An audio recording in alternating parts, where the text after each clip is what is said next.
Ladies and gentlemen, ATDF everything in that shelf presentation.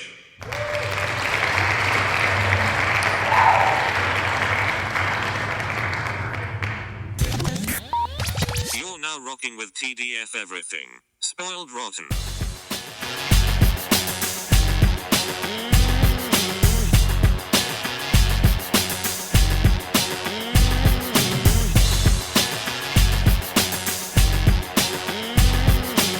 Spoiler alert.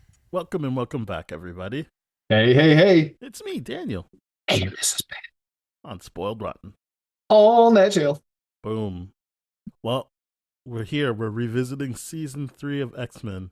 Yeah. Something I did not clarify with you ahead of time, so this should be an interesting episode, is did you just watch it the way Disney Plus had it? Yes. Okay, and it perfect. sucked. I'm glad that you're going to bring this up right off the bat. Yeah, we're not doing it in the different order. Like I don't have the time to like cross-reference what order they should have aired in. Disney Plus has it in the order they did air in. So Right. that's what we're doing. So Yeah. we're doing the Disney Plus order from this point on, because I know Season 3 is where the changes happen. Yeah. And the reason why that's important, because like the Savage Land two-parter got broken up and the part 2 released before part 1, and you're like, what the hell? Yeah. It is what it is. So yeah, That's fine. We're doing It's fine. Disney Plus version. Theatrical release order. Exactly. So if anyone's wait, why are they talking about this or not talking about that? This is why, and we're doing it for the rest. Like 3, 4, and 5 will also be the Disney Plus order. Yeah. I think 5 is fine though, because I don't think I hear a lot of complaints about 5's order, which is the newest season. But I mean, this season and season 4, I do anticipate some malarkey happening. All right. Well, this is obviously the big Phoenix season. Yeah. But they did have an interesting episode, I thought, where it's after the original Phoenix saga, like the first 4-parter, where Scott like goes back to his orphanage. Yeah. I thought that was good. I guess basically overall this season, they obviously leaned into the Scott and Jean of it all, and they became full characters. Yeah. And not the boring stand-ins that they were in season 1. I agree. They do develop the characters much better in this season, despite the fact that it's like out of order and all that kind of stuff. But whatever. I mean, I didn't know, other than like tags at the end of episodes, I didn't feel that it was out of order really. Like maybe I was just not paying attention, but like where the Scott episode shows up, because I know it's not where it shows up in the way they produced it, it made sense because he's like upset about Jean being dead. Yes. So I was just like, oh, okay, yeah, like this makes sense to me. That like, yeah, I just thought that I understand it's not how it aired, but I was just like, I don't feel a big disconnect other than seeing things that aren't gonna happen next. Like they would hint at other episodes and stuff where I'd be like, I don't know what the fuck this is. But yeah. But yeah, I'm sure it'll make season 4 more interesting in terms of how out of order everything is. But for this season, I was like, I mean, the big chunks are the Phoenix stuff and how that connects to the Shi'ar. Yeah, because I will be honest, all of like that just seems like, yeah, okay, whatever. This seems like it's in the right order to me. Yeah, because the way the Scott thing, like you said, it makes complete sense that he would do that. He would be like, oh, Jean's dead. Like, I have to rediscover myself. I have to do that. Like, that makes sense to me, even though it's like, yeah, that's actually a 2-parter. And it's got like, meeting his dad later on that season. I'm like, okay, that to me is fine. But the Savage Land one is that's the part where I'm like, oh man, episode 1 of that 2-parter is episode 12. And part 2 of that 2-parter is episode 9 of the season. I'm like, oh, this is dumb.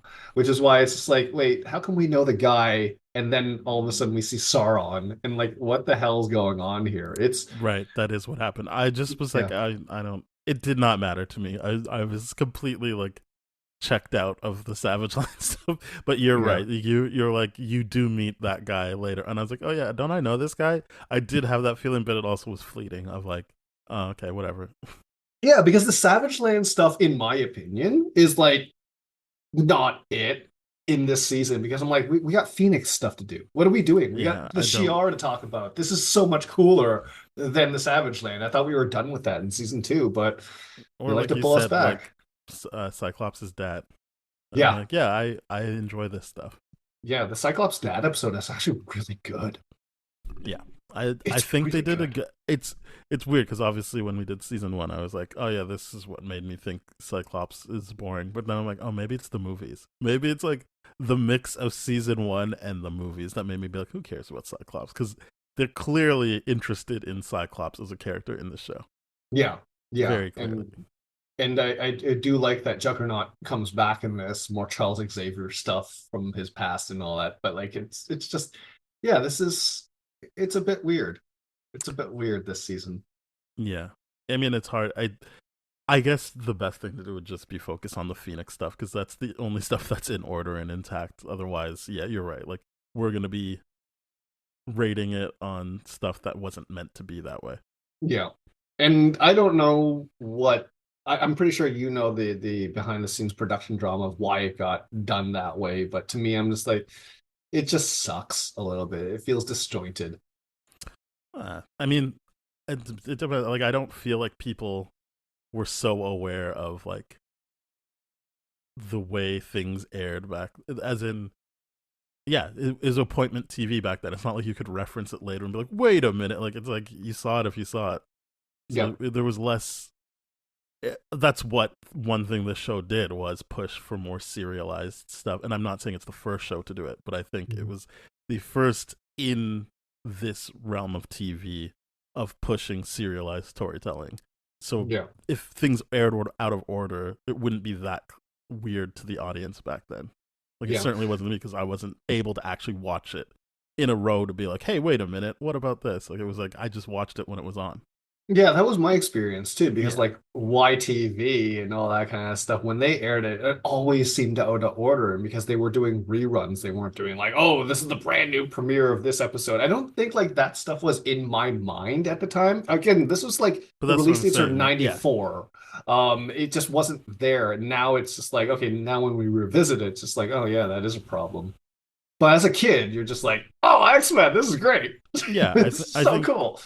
overall, you were like, it doesn't matter. Like you're so used to like especially at the age we were at, like you're just used to sitcom style. Like it's whatever. Last episode was last episode. This is a new thing. Yeah, yeah, that's how I certainly perceived it, except for when they were very, very good about being like To be Dark continued.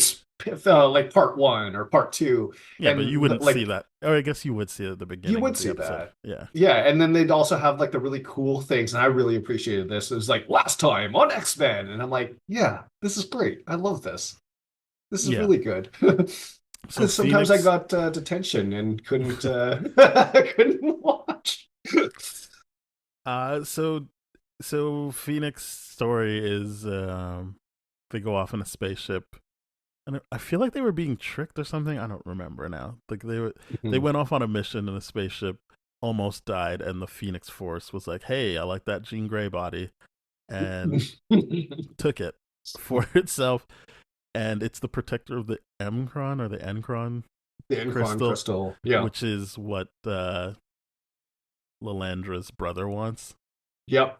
And he wants it to rule He the wants to world create, type yeah, stuff. but he's like wants to create his own world within that to like suck people in, and then he can rule better or something like that. So which then, to me is like I didn't care. I For don't being honest, I didn't care. I was just like, yeah, okay. I looked at that and I was like, wait, is this a problem? Because he basically just he wants his own little pocket dimension, and it doesn't seem like that pocket dimension is actually gonna ruin anything else. Or did I miss something there? It didn't seem like a I think we biggest probably deal. both missed something, but I had the same feeling as you. Right. Okay. I'm not going to be able to fix it. I just think we both missed something. I think they were probably getting into their like. Well, I feel like every episode was very clearly referencing a comic run, but it was just like it started getting to a point where I was just like, I just have to imagine if you like the comics, this is great Mhm. for the time. Like maybe they're better at storytelling now, but like in that time period, you would have been like, oh great, like finally someone's respecting the comics. Mhm. Whereas I'm just like, I don't care. But what it does is force the X-Men, mostly Jean, Wolverine, and Cyclops, to like deal with big emotions. Yeah. Which is interesting. That part is interesting. The villain's machinations, I was kind of like, I don't care. Yeah. I find, and again, this is like true to our season 2 kind of review, like the Wolverine stuff where he just is constantly like thinking about Jean is completely gone. So now when like Wolverine's dealing with the emotional stuff behind it, it's actually quite interesting because it's like, oh, this is a guy that's actually moved on, and he's dealing with the fact that, yeah, it like, and I think this is true for anyone. It's like, you just took possession of our friend's body. Like, what the hell? Mm-hmm. And I'm like, legit, that makes sense. It's no longer like, oh, Gene, I miss you so much with that meme photo that he has. And so I'm like, season, yeah, it's really, really great. And then Scott being Scott, I actually respected him so much throughout that whole process and what he had to deal with, and the idea of like, yeah, you're stealing my fiance's my wife's body, not fiance anymore, my wife's body, and like, what, why? And because she had the most power, the telekinesis. Yes, the Phoenix entity was kind of like, Phoenix Force was like, all right, this is the one. This is peak human form. I like it. And they basically have to kill her to get rid of the Phoenix Force or something like that. Something like that. But is that that's the first 4 run, because that's just Phoenix, 4, not Dark Phoenix. Right. The first run is kind of like they all get caught up at like in Scotland, right? With Moira McTaggart and Banshee. Correct. All right, good. I'm remembering that part right. And I feel like this is where we got the episode that the famous "I'm the Juggernaut bitch" meme came from. Yeah. Like, Juggernaut comes to like get them, and he's like, "All right, Charles, I'm your brother," and I'm like, they're still back to like announcing everything. Which is fine. You just got to be along for the ride on that. Yep. Which, by the way, I will say makes me revisit like X3 differently. I don't think X3 is a good movie by any means, but I used to have this criticism of like every mutant in X3 being like, this is my name and this is my power. I'm like, oh, they did it in the show. Maybe that was like, and I assume it's in the comics as well. Like, yeah, that seems like comic writing. Yeah, so to me, I'm like, oh, okay, I'm gonna forgive X3 a little bit for that, but that doesn't make me think of it very differently. That's not what was wrong with No, X3 it's not. It was just one annoyance, but it was just like, oh, okay, that's kind of neat to look at it from that perspective. But yeah, that's the first Phoenix Saga is basically like, hey, we're studying Jean's body being taken over by the Phoenix in this facility. And then people come there to mess it up. Do we get Black Tom Cassidy in there too? Like he's there with Juggernaut, right? Can't remember. Yeah, I think that's the case.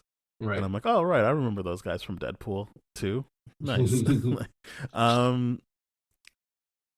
But yeah, I feel like I was really interested in the aftermath of that, of like how it really like kind of splits the X-Men up, because obviously Cyclops like, I don't even care about this team right now anymore. Like we couldn't even save Jean, and so he tries to go off and find himself. I feel like Wolverine goes off because like, isn't the first episode is him getting caught up with the Lady Deathstrike, right? Yeah, the season opens with Lady Deathstrike. So he's with the Morlocks again. Yeah, and Lady Deathstrike's like, I'm gonna kill you because she blames him for something. Yep.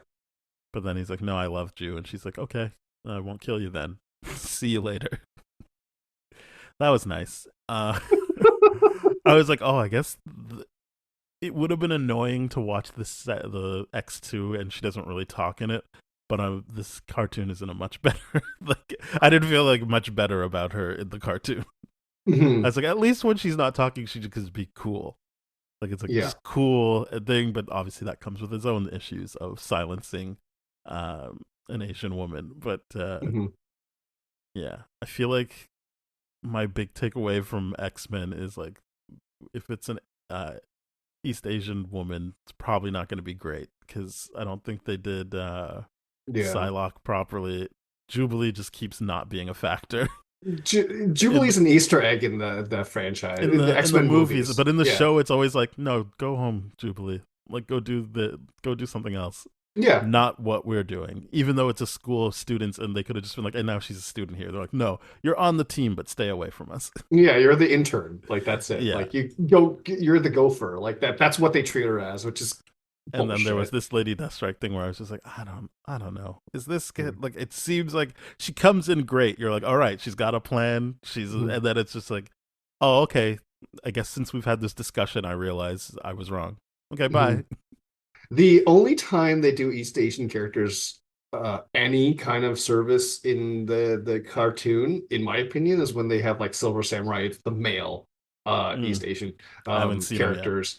And that to me is like, this is not a great track record considering how you're doing Jean Grey and all that kind of stuff. Like Storm and Rogue got some good writing behind them. Like they Oh, really Rogue do is have great. some, yeah, they got some great writing here. But like overall, I don't think they handle female characters very well in this entire series, the animated series. Yeah, And I to your would say, point, like X2 as well. yeah. I mean, I don't really know of any other than Rogue and X2 being Mhm. at the center of things. Mhm. You are kind of just like, this isn't like Rogue. This is some weird Jubilee Rogue Yeah, combination. yeah. But yeah, so that's the first round. Is they're like, okay, like we separated them, but Jean didn't really last. And then some episodes happen, including probably my favorite of the season, where um Scott has to go to the orphanage and he meets a young Pyro. Mhm. That stuff, I liked that stuff. I would say there was also moments of me understanding the animation was dated, but it felt more fluid and just more interesting to look at. Not Yeah. every episode, again, things are aired out of order and everything, but like they did seem to hit an interesting fluidity to some of the animation that I thought was good in season 3, Mhm. or at Yeah. least different. So then maybe I thought it was good because it was different. Yeah, it I agree with that. The animation became a little bit more tolerable here. And I think, like I said at the end of season 2, the combat seemed a bit better. This again felt better, but again, I'm not gonna use this to compare it to the not a new season. I mean, it is a new season, but it's technically a different show. And X-Men 97, I think what I've realized, the downside of X-Men 92 is that it's animated, but it's still not able to properly represent the powers of these characters. Mhm. Like, so it's better than probably what you would have got if it was live action in that time. Yeah. But you're still like acutely aware. Again, we're doing revisiting, so I am aware of what has come after. You're acutely aware of how it's like, oh, like they just can't do it justice. Like it just will not. Like when you see other stuff that comes out, including X-Men 97, you're like, oh, this is how you represent these powers. Like Yeah. this is actually using the medium. And again, I understand the constraints given the time and the budget And they the, put into it. and But the like, rating. but like, no. Well, what I'm saying is, I think a show like Batman was able to properly represent through animation, and it has the same rating as X-Men. I Good think point. this show feels more budget and feels so much more ill-equipped to represent what it's trying to do. Mhm. And I think X-Men 97, I understand it's because of when it's being made. I think for the first time, I was like, oh, this is how you translate X-Men into motion. Like you take Mhm. what people think they are seeing in the comic books, and then you actually put it on the screen, Yeah. instead of having either constraints or shame about what it is. Because I do think that is something that the MCU kind of does struggle with a little bit, is like how to represent the powers on screen properly, because they always end up just being some sort of different color energy. blast and all that kind of stuff that are inconsistent with like, wait, is this a heat power? Is this a kinetic power? What's going on here? Like even in the movies, you can see some inconsistency with how they're representing it too. So I don't think they fully done a good job. But and here's the thing, I don't know what you're talking about with 97 yet because I still have not seen any of 97. Well, I'm not Just trying to be- turn in a conversation about 97. Yeah. I'm just saying the point I'm making is Yeah. what holds this show back is that based on what they're trying to depict, they're not well equipped to do that. Right. It always has to be some sort of like that highlighting color. It's like, okay, Rogue's actively using her color right now, her power right now, because it's how do you represent the touch thing? I think for the issue with the movies, for all things considered, it did represent Rogue's powers decently well, where like I always think, okay, Rogue's powers is like when her and Bobby kissed, like Iceman kissed, and like you could actively see the life draining out of him. I'm like, yeah, that's freaking cool. How do you do that in a TV show? It like animated like this. You probably couldn't during this period of time. So you just highlight this color thing around them and all that kind of stuff. But yeah, I agree.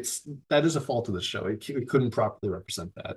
I don't know if I can say it's a fault. I know it sounds like I'm just saying no to whatever you say. What I just want to make it clear what my point is that I'm aware of the limitations it had. So I'm not saying like, oh, they should have just done it better. So I don't know if I can say it's a fault. It's just more a limitation of the show. Yeah. It's not able to properly translate the awe of these powers. I think there's certain mutants that do have a naturally easier ability to do that. Like in Cold Comfort, when you see like Iceman, you're like, yeah, that's Iceman. That's what he does. He just turns into ice. He creates ice. Everything about that makes sense. But then, and specifically with Rogue, it's just like, yeah, how do you represent draining out without like, on screen and all that kind of stuff in a realistic way? I couldn't think of it because I'm not an animator. I'm not this. I can't tell them do your job better. I don't know what they're doing. It's just, I just like what I see and I don't like what I see. Sometimes like Cyclops' powers are very easy to animate. It's like, yeah, you need a red blast coming from his eyes. That's it. All I'll say is X-Men 97 is better for specifically Cyclops. Oh, I really genuinely hope so. It's been like, I don't know how many years, but like it should hopefully be better. I think, yeah, we might be spending too much time on this point, so I'll move on. I just wanted to say, like, I don't think what I'm saying will properly land for you until you actually watch the show and see exactly what I mean. I'm pretty sure you're right about that. Yeah. But anyway, so it does make it hard because they're doing some of these epic stories, and you're kind of like, it always feels a little like, oh, okay, yeah, cool. I guess we'll move on. Whereas something like Cold Comfort is a smaller story, and that's, I guess, what I like about the Cyclops story as well. It's like these smaller stories that don't need to feel awe-inspiring at all. You just be like, yeah, like this is a character going through something, like Iceman being like, I need to get this done, and I like that they bring. It's probably the most effective use of Professor X, of like him recognizing like, yeah, I just went back into like distrustful dad mode. Maybe I should have just treated him like a colleague or a peer at this point. I probably should have just treated him like a peer. So it's more it's, I guess, what I've said for the last 3 episodes we've talked about X-Men is the writing isn't bad. Like, it's still there. They're still hitting the beats you need them to do writing wise. It's just the visuals and overall feel. For sure. The writing is solid in this. I mean, that's what keeps me coming back. And that's why I don't want to watch 97, because I haven't finished season 4 yet. You know, it's 5 seasons, right? Yeah, well, I mean, that the 97 is the 5th season, isn't it? No. Oh, it's not? Oh, okay. No, it's 5 seasons. It's 6 seasons. Okay. So, yeah, I haven't seen that yet, largely because I want to be able to do from start to beginning. Yeah. In that, and to have that context around, even though there's a lot of stuff out there that's been ruined for me already. Yeah. Thanks, I mean, YouTube. it's I mean, it's new. It's no one's fault but my own for watching. yeah, I was gonna say that kind of stuff. there's ways of avoiding that if that's There your are plan. definitely ways. There are definitely ways, and I'm like, I'm not blaming anyone but myself. But I'm like, wish I didn't know that. I still like when people are talking about episode 5. I still don't know what they're talking about. I just know it's like, oh, okay, I need to look forward to this episode. That's about it. I mean, yeah. it's one thing to be surprised by it, and there's another thing to go into it, be like, okay, season 5 or episode 5. I wonder what's gonna happen. So Right. I would say remember that as you go and watch it now that everyone else has been seeing. A lot of the excitement is because it's been a surprise and they don't have any context of what to think of it. Sure. I think Cold Comfort is really, really good because you get those that moment where Xavier is like, yeah, I screwed up in the past and all this kind of stuff. I don't think he changes his behavior going forward. No, it's why which I is don't really disappointing. like Professor X, because there's so many times where he's like, oh yeah, I made a mistake, and you're like, okay, so clearly that means next time, and he's like, no, nope, I'm just gonna keep Absolutely doing not. the same old bullshit. And I'm like, what? It's so frustrating. You're like, why are you doing this? It's terrible. Yeah. He just seems naive and just like, oh, you're just like la di da di da and all this kind of stuff. It makes him seem incompetent more than anything else. It sucks. I would agree. Yeah. The other thing is, I feel like twice in this season they showed like Doctor Strange looking over his shoulder, and I was like, are they gonna use him or like what's happening? It's just like, hey, here's a cameo that we can do. It feels weird because most cameos in this show, you're like, that makes sense, yeah. But this one, it's like, it always feels like they're building to something, like not the actual Avengers, but I mean just a forming of a team, like coming together, Avengers style. Like, okay, here are all the mystic people that are gonna help with the Phoenix, and then it's just like, nope, not really. Not gonna do that. They're just there. Yeah, it's like those crossover episodes are just, they're nice to be like, oh, cool, this is how they connect with the overall non-mutant side of Marvel. Mm-hmm. But at the end of the day, I'm like, you're not really doing anything with this. No. And then there's more episodes we probably could talk after. So then Dark Phoenix is she comes back. And what's the deal here? The deal is well, one, Professor X was like, hey, we found her. And Scott's like, don't give me hope. And then but they did. They found her. And I do love that. It's good. It's very realistic for Scott. And this is the one, I mean, I know it's a 4-part thing, but I think the only thing that stuck out to me that I enjoyed, as you said, was the Wolverine Cyclops when they were like, hey, the Phoenix Force is basically like, yeah, I never really considered having emotions. This being attached to Jean gave me emotions, so I'm willing to let her leave this situation, but I'm gonna have to take someone else with me. And it's that weird wording where it's like, it has to be one other person, and then Cyclops is obviously like, okay, then take me. And I like that Wolverine, well, it's short-lived, but I lived in a world where I was like, oh, Wolverine is saying take me because maybe he thinks like with healing or like something he will be able to expel it from his body or something, because I know it's not this season, but he does it in season 4 where he expels something from his body that's taking over. Or maybe was that Savage Land? Maybe that was Savage Land. No, I don't remember. Either way, there's one where he's like turning into something else and he expels it from his body. Maybe that was season 4. But yeah, he's like, I thought like, oh, okay, like he's just taking one for the team. But then when Cyclops was like, how dare you? I was like, oh, are they turning this into some like macho thing? And I was like, oh, why couldn't you just let me believe that he was like, either A, it makes more sense for me to do it because I could probably get rid of it, or 2, I could, it's better for the lovebirds to stay together than for only one of them to stay alive. Yeah. I liked the selflessness of it. But then they turned it into like, no, I'm the one that's going to save Jean. Yeah, but that's not on Wolverine. That's more on Cyclops than anything else. I'm not talking about one character. I'm talking about writing. Oh, fair enough. Yeah, yeah. I mean, but it makes sense to me. It does make sense to me why Cyclops would do that. It's stupid. I think It's absolutely Cyclops stupid. interjecting makes sense. I don't Yeah, think that the way that it's played out makes sense. I think yeah, that's true. the interjection could just be like, you don't need to get involved. But Hmm. they definitely, in terms of acting and directing the scene, made it feel like, hey, this is my woman. He's like, no, my woman. Like it just was. I was not on board with that execution because I think you're right that Scott could be like, no, don't. It doesn't matter. Like, don't worry about it, Hmm. Wolverine. Like, I'll do it. And they Yeah. can both try to be selfless against each other if that's what they want to do. But they didn't really play it out that way. No, they didn't. And it's a shame because like it absolutely does make sense that it would be Wolverine that does it. Not because it's like, oh, I love Jean and all this kind of stuff. I'm never gonna get her, and so I'm gonna just take myself out of the picture. But because I'm like, no, Wolverine's like the most lonery out of all the X-Men. Cyclops is the micromanaged leader. Like he's got a place in this whole team and all that kind of stuff, more so than Wolverine does. So to me, I'm like, yeah, this is actually Wolverine being like, I support you two in your love Mm-hmm. story. So That's you what I know, wanted it to be, but they yeah, ruined it.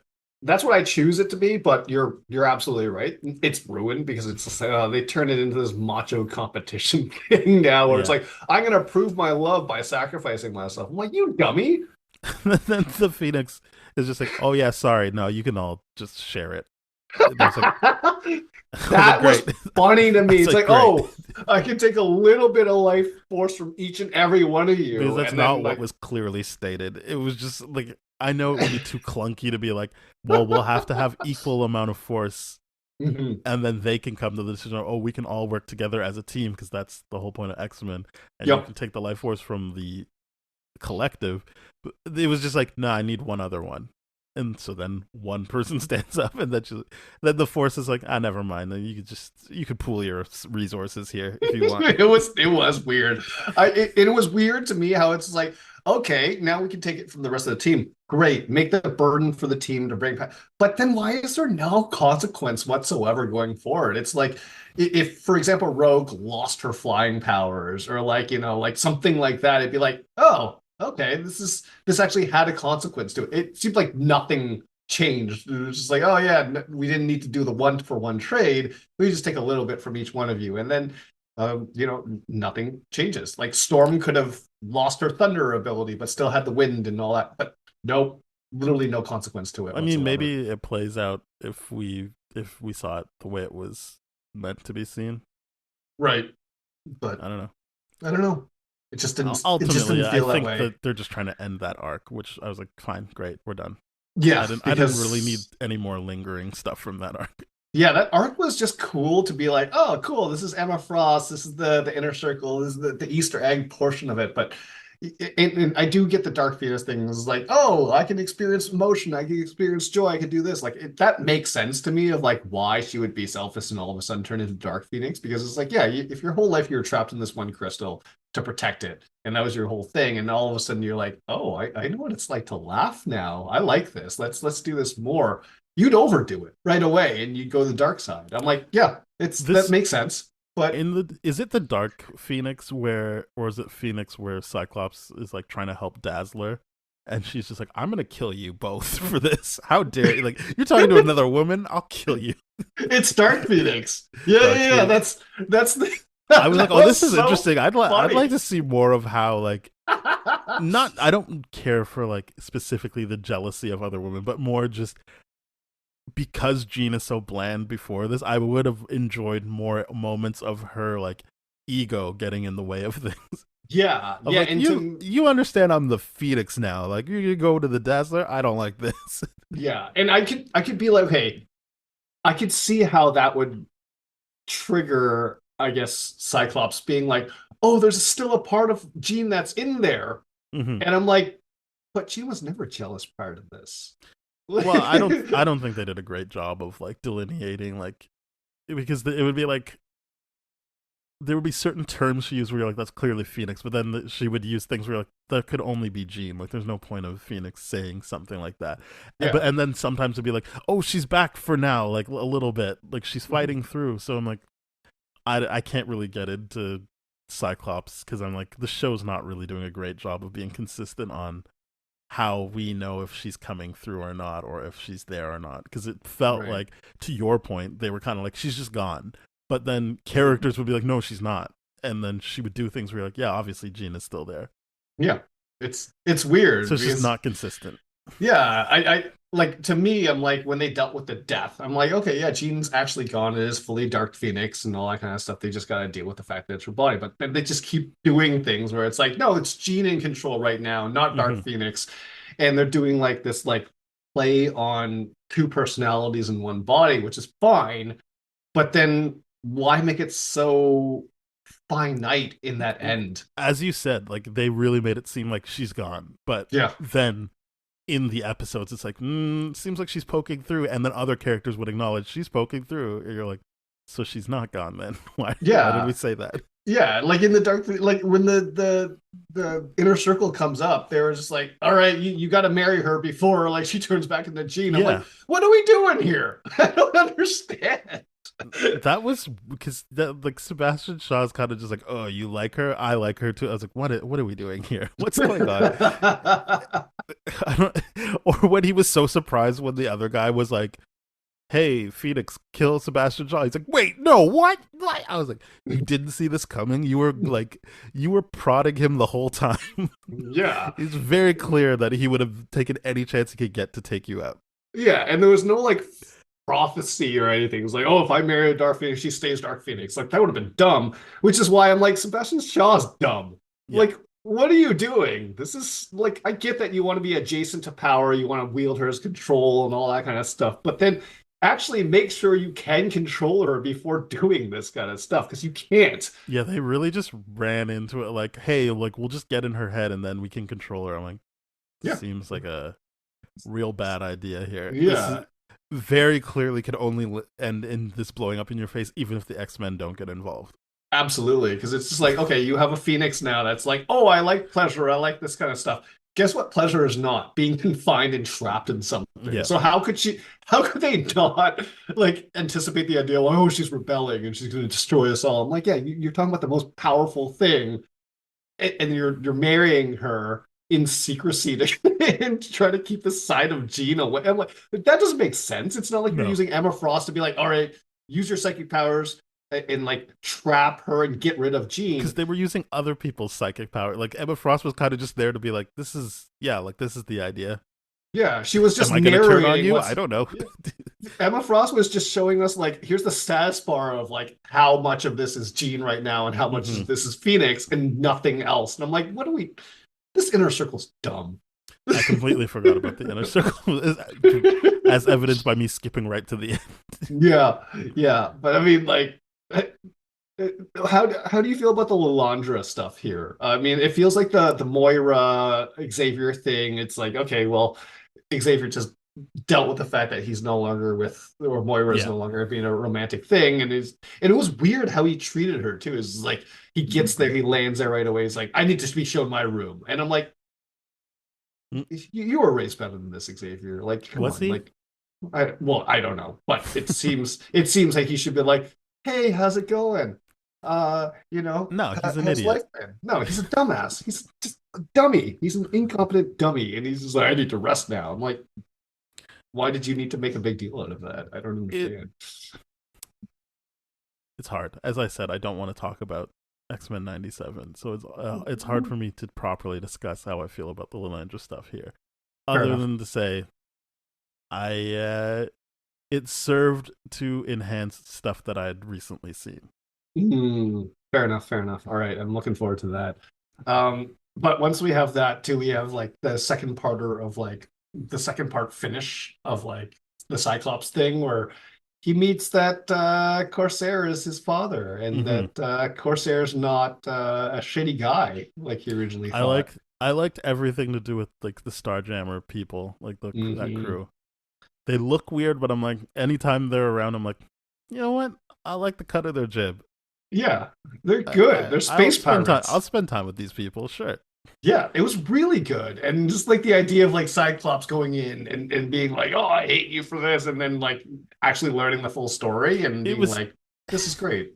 It was weird because at one point he's like, I wouldn't even know my kids if I saw them. I thought he was like being coy. Like I thought he was saying like, you're my son, but I'm not gonna drop that on you right now. But it really does feel like both of them like, wait a minute, your name's Scott Summers? You mean like my son? I was like, oh, you weren't being coy. Like that was just that writing that the show does, where it's like we just have to state everything up top. Like there could be no room to trust kids to read into anything, except for that I read into it the wrong way. I was like, well, obviously, then he knows. Like who would say something like that unless they knew? Because you're right. Like me watching this as an adult, I'm like, oh, okay, Corsair actually has some sensitivity around this issue. It's like, oh, maybe he doesn't want to like up and screw up Cyclops' life by dropping that bomb on him while they're running a mission or something like that. Yeah. But no, that's not what the show had. He just was straight up like, hey, you know what? I don't know who my kids are, or I know them, but I wouldn't recognize them. Yeah, and well, it makes sense for Cyclops to not recognize his dad in this situation. Although it did seem like he was so old when they were still together. Like that trip he takes on, I was like, well, you were that old and you don't remember, but I can't be like, no, you would definitely remember. Like there's a movie that came out, I think it was last year, called Missing, where a big plot point like depends on a kid not quite remembering something. Like it's not the exact same thing, but it's like a thing where you think, oh, you were old enough to remember that, and they just don't. So I'm just like, all right, well, that's clearly a thing. Like I can't say you would definitely remember then. Right, like the Andrew Garfield Peter Parker, the age at which they showed the parents leaving him behind and all that kind of stuff. I'm like, okay, I can kind of get why you wouldn't recognize your parents after all those years, because young enough age. The age of Scott and his brother in this, when they leave, I'm like, I feel like you're 13 or like, something like that, where you're like, no, you clearly should have remembered. You're just like wearing a different outfit like right now. Cool. But it's a weird thing where they're just like, they're not playing coy. They're just actually dumb. Yeah, they were just like, there's no possible way that I could put these two things together. And I guess it goes on that thing they say where if it's just, you're not looking for that, you're not in that headspace, you will miss some obvious things. Yeah. But I mean, I did like the episode itself. It really actually let me understand Cyclops a whole lot better. It was actually some really good writing in that episode, and that two separated parter and all that kind of stuff. And then we have the Juggernaut episode, which is kind of weird, a little bit. The Juggernaut Returns episode. That's episode 1 for me of season 4. Oh, is it really? Yeah. That's so weird. Oh no, maybe it isn't.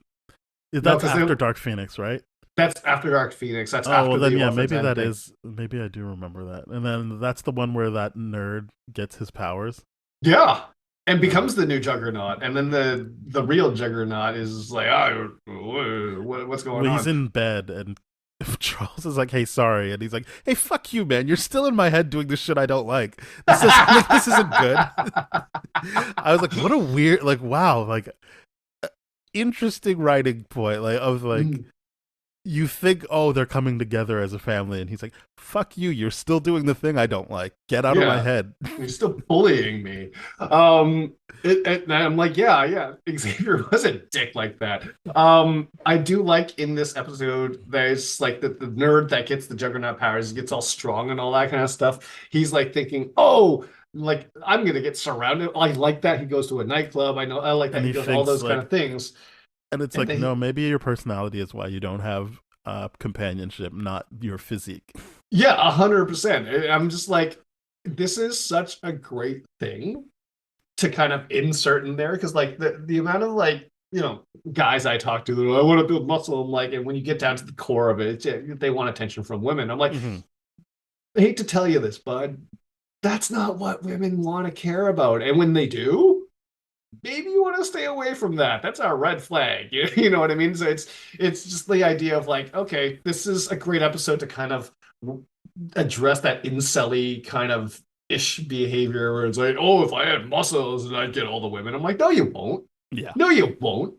You need to have a personality to back that up. You need to know how to treat people. You need empathy. You need all the other kind of shit. Let's. It does seem to be going well for him, right as the real Juggernaut takes his powers back because he's Yeah. dancing, and it doesn't seem like the women are upset at that. It's not the same woman that he was just like, "Hey, get rid of the Zero, get with Hero." It was like he was just having fun with people, and so I didn't feel bad for him. But I was like, well, hopefully he realized that he can't just go in like that and dominate. Yeah, I mean, he was just.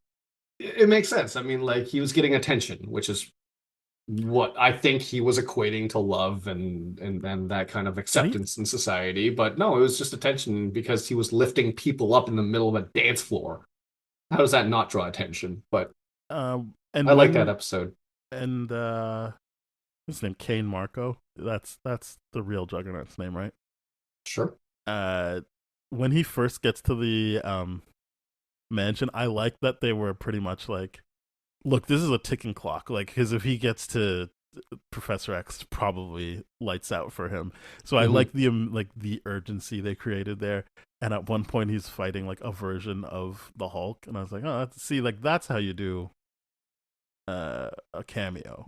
Yeah. Like when they've got a machine that can make anything, and that made the Hulk. Because like, I don't know, probably the Hulk could beat him. Who knows? Clearly not. Or when he fights himself, and I was like, wow, like this guy's strong. He is not to be fucked with. Yeah, it's good stuff. That Juggernaut episode, I really, really, really enjoy it. What's interesting to me is the Weapon X episode in this. How it's like the season finale, and they're just like, oh, okay, well, we're getting Wolverine's origin story. And it's going to end this. Like, why not end it with the Dark Phoenix saga? I genuinely don't even remember what happened in the last episode. The last episode was like, Wolverine gets a postcard from his past, and then all of a sudden he goes back to Canada to where he was adamantiumized, and then dealing with a lot of that kind of stuff. Team, like, no, that's in the second season. This is just like him, and we get a lot of like cool like images, like, yeah, this is what he wore, that like helmet device that he when he broke out of the thing with. I'm like, that was a cool episode. Why are we doing it here? Again, there's no point in making questions, because that obviously aired out of order, so there's no point in asking questions like that. Yeah. But yeah, I feel like one of the times he's faced with Deadpool, and they make Deadpool look really cool and menacing, and I'm like, but I keep watching the commercials where he's so funny. Like, he's still technically menacing, but he's not really like a silent assassin the way the show made him look. Right. I don't think, I can't remember. It's like a flat. It's not like he's not actually seeing Deadpool. It's like someone's fucking with his head. Right. Yeah, but but you're right to say, like, there's no point commenting about that. I'm like, yeah, you're right. It's just one of those things where I'm like, it's not what they intended. So I can't be like, why did this happen? It's like, well, it happened, and it's not like that's what they wanted to have happen. Yeah.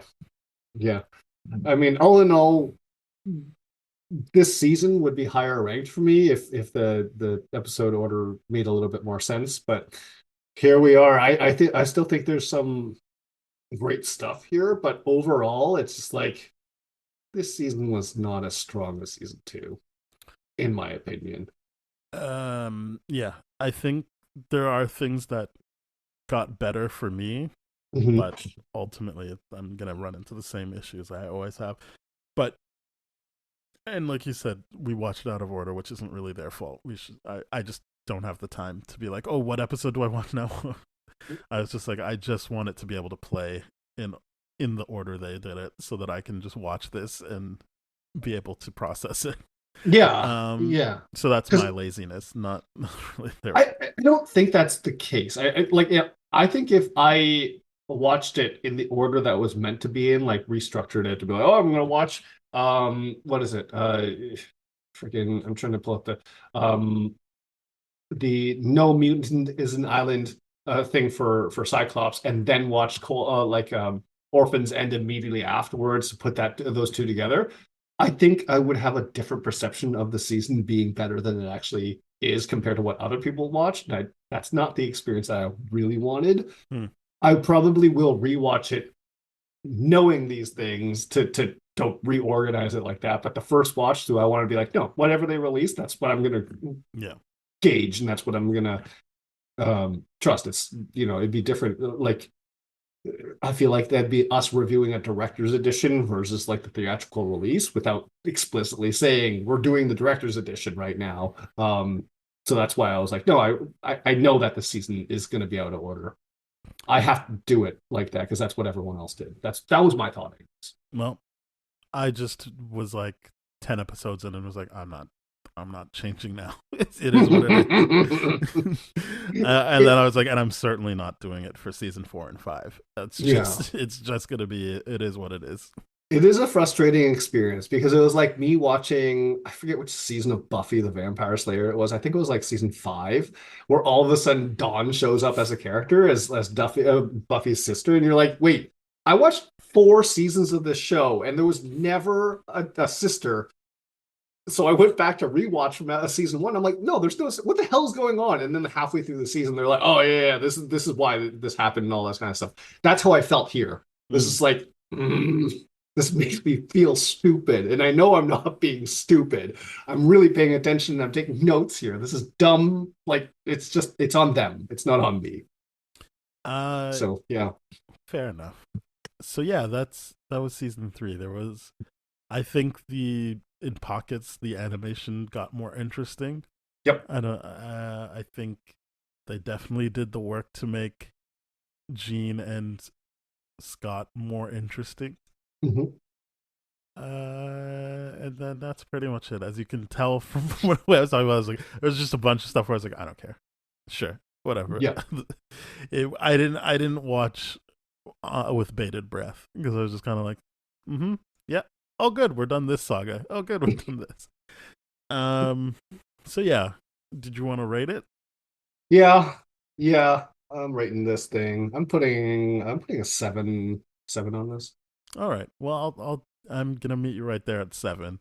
Yeah. It is a solid group of episodes.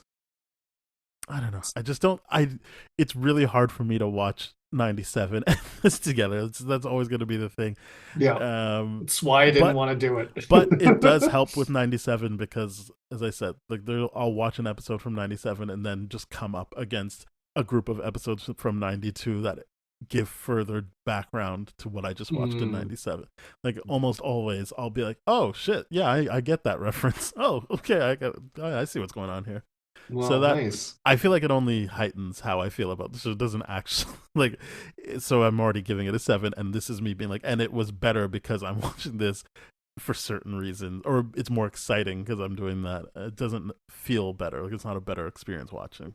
Right. I'm sure like in 97, they were thinking something like, this is our opportunity to retcon, so, or like tie up loose ends of certain things that weren't certainly not done properly.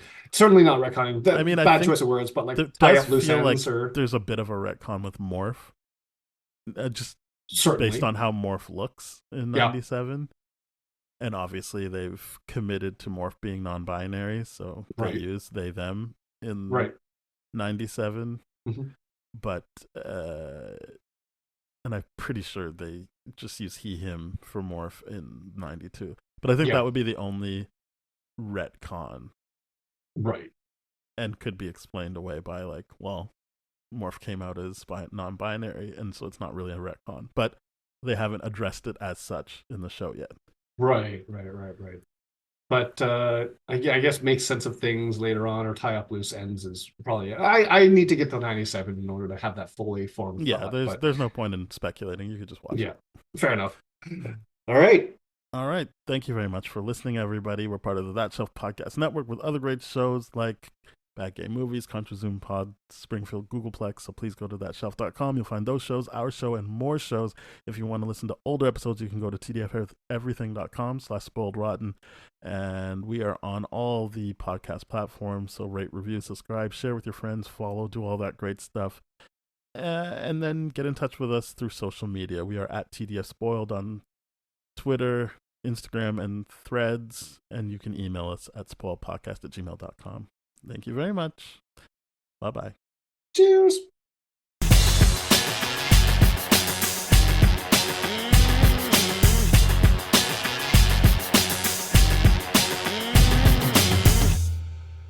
This has been a TDF Everything production, brah.